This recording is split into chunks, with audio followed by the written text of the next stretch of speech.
بلسان يفقهوا قولي ربي زدني علما ربي زدني علما. د ټول نه مخکې زه د باجوړ راغلي مېلمنو یو کوم والدین چې راغلي یا کشران دي مشران دي ممزون دي او خاص کر بچي ورته زړه د کومې نه وایم چې السلام علیکم ورحمت الله وبرکاته. لږه توجه دغه کې دا زه په خپله باندې ټیچر پاتې شوی یم او خدای شته دا ځینې ستونزې چې دي ما په خپله په ټیچرۍ کې د سټوډنټانو لیدلي دي او بیا په پراجوټو کې مې لکه زیات په ایجوکیشن باندې دا کار کړی چې په ایجوکیشن کې مې لیدلي دي. نو اصل جلال خان هم خبرې وکړلې او ماشومان هم خبرې وکړې خو ماشومان یو خبره ته کومه موږ الحمدلله باجوړی ستو او بیا په باجوړ کې داسې حالات موږ په خپل ژوند کې ولیدل چې دا یا د نمرودینو حالات او یا د فرعونینو حالات وو. لکه د اوسنۍ زمانې سره د دې هېڅ بلکل د مناسبت نه خوړلی شو. خو که چېرته زه دوه خبرې وس کوم که چېرته موږ خپل تاریخ ته لاړ شو چې د مسلمانانو د علم یو تاریخ زموږ پروت دی چې کله مسلمانان سپین ته ننوتل په سپین کې د ټول اولنۍ کارنامه دا مسلمانانو د یونیورسټیانو نه واخیستله. په غرناطه کې 1000 یونیورسټیانې مسلمانانو قایم کړلې. دې نه مخکې به هغه یوروپین چې هغو به پاڼې خوړلې په غارونو کې به اوسېدلو خو چې کله د مسلمانانو په یونیورسټیانو په علم وکړو د دې نه مطلب تعلیم یې وړو. نن هغه یوروپین اټم بم جوړوي جاز جوړوي جمهوریت پکې دی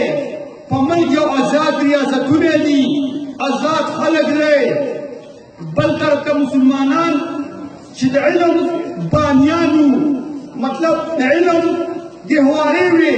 خو بل طرف ته هغوی د علم نه محرومه پاتې شولو. اوس هغه یورپ هغه خلک که هغه امیه حکومت دی که هغه باسیه حکومت دی هغه ختم کړلو. نن مسلمان سوال طرف ته روان دی. اوس د ډنخطا حالات وګورئ د باجوړ حالات وګورئ خو نن په موږ کې جرنیل پکې وی نن په موږ کې افسر پکې وی زموږ نه به ډنخطا په اور باندې نه سولې زموږ نه به لویس هم په اور باندې نه سولې. بچیا یو خبره یاد ساتئ زما مخې ته ماشومان نیستی ناست زما مخې ته جرنیلان ناستېستی زما مخې ته افسران ناستېستی خو چېرته علم مو وکړو دې وخت قدر هم وکړو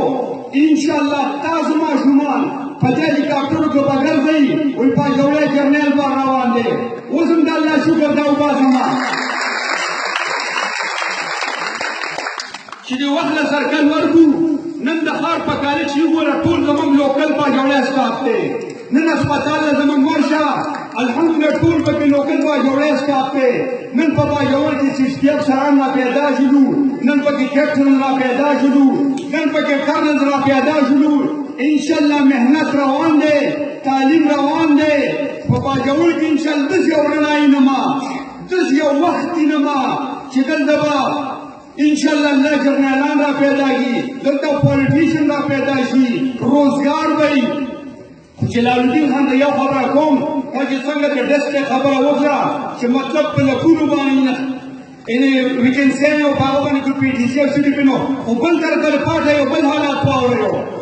موږ هغه مظلوم قوم یستو هغه پاسمانده قوم یستو. نن پاټه سکرټریټ له ورشه 3000 ویکنسیانې پینډینګ پرتې دي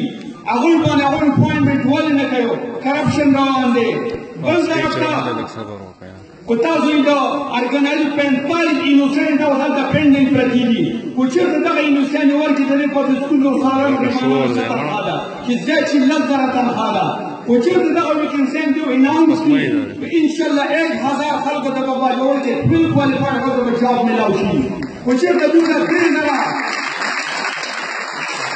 ویکنسیانو چې یو اناونس کړي نو مطلب په پاټه کې به 3000 څومره نه جابلس خلک چې مطلب دې د یو اپوینټمنټ مطلب جاب ورته میلاو شي. خو انشاءالله اوس دا ټیم کم دی خو زه یو خبره ته دا کوم چې زه په دې باندې لکه یو خبره مې داسې نوټ کړله چې یاره اکثر دا عیارین یا څه پراجکټ راځي نو اکثر په دې ګورنمنټ باندې کارونه کوي او په دې باندې سره په دې چې پراجکټ یا چا څه خبره وه چې لکه پسمانده قوم خو چې یو مضمون یا په سکولونو وي فرنیچر خو دلته ضرورت دی د سکول مطلب نور اکوپمنټ خو دلته ضرورت دی نو ټیم کم دی او ډېر وخت کول نه غواړم یو شیبان وایي ہزاروں سال نرگس اپنی بی نوری کی روتی ہے ہزاروں سال نرگس اپنی بھی نوری کی روتی ہے بڑی مشکل سے ہوتا ہے چمن میں دیدار تیرا